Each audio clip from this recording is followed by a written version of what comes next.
কাগজটা পুরো রক্তে ভর্তি হয়ে আছে। কেন রক্তে ভর্তি হয়ে আছে সেটা আমি তোমাদের আজকে বলবো। হ্যালো বন্ধুরা, আমি প্রিয়াঙ্কা। কাগজটা রক্ত দেখে তোমরা হয়তো ভাবছো কেন কাগজটা রক্তে ভর্তি হয়ে আছে, সেটাই আমি বলছি। আজ সকালবেলা ঘুম থেকে উঠে দেখি পিহু আর বাবু কাঁথা মুড়ি দিয়ে শুয়ে আছে। কিছুক্ষণ পর ওদেরকে ওদের জায়গায় খড়কাটা দিয়ে ভর্তি ডিমের পেটির মধ্যে ঢুকিয়ে দেওয়া হলো।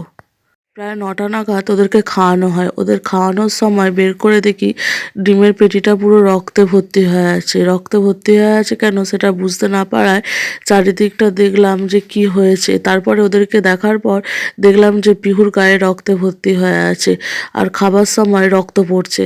তারপরে রক্ত দেখার পর দেখি নয় পিহুর একটা নোকের মাথা দিয়ে রক্ত বের হচ্ছে। তারপরে আমরা ভাবলাম হয়তো কিছুক্ষণ পর ওটা ঠিক হয়ে যেতে পারে। তারপর ওদেরকে আমরা খবরের কাগজের ওপর রেখে খাঁচার মধ্যে ঢুকিয়ে দিই। কিছুক্ষণ পর দেখলাম খবরের কাগজটা রক্তে ভর্তি আছে, ওই জন্যই খবরের কাগজটায় অত রক্ত। তারপরে আমরা কি করব বুঝতে না পারায় কিছুক্ষণ পর মনে এলো যে আমাদের বাড়িতে যে কাটার মলমটা আছে সেটা লাগিয়ে দিলে হয়তো রক্তটা বন্ধ হয়ে যেতে পারে।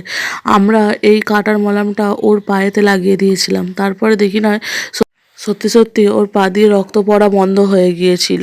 তারপরে আমরা ওই রক্তর জায়গাটা পরিষ্কার করে দিয়ে বেঁধে দিয়েছিলাম। বেঁধে দেওয়ার পর দেখো পিহুর অবস্থা এই রকম হয়ে গেছে।